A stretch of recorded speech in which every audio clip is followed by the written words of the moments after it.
নমস্কার বন্ধুরা, অজিন্তা লাইফস্টাইল ফ্যামিলিতে আপনাদেরকে অনেক অনেক স্বাগত জানাই। তো আজকে আমার গাছে টমেটো পেকেছে, তো সেগুলো তুলবো। চলো।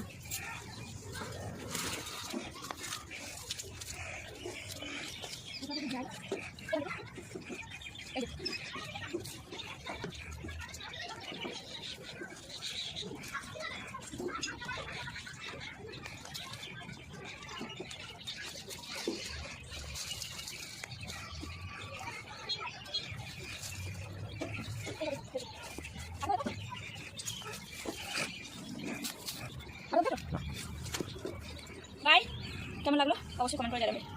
ভালো লাগলে চ্যানেলটিকে সাবস্ক্রাইব করে দেবে। এটাও তুলে নিতে ঠিক আছে, চলো দেখাচ্ছি নেক্সট ভিডিও।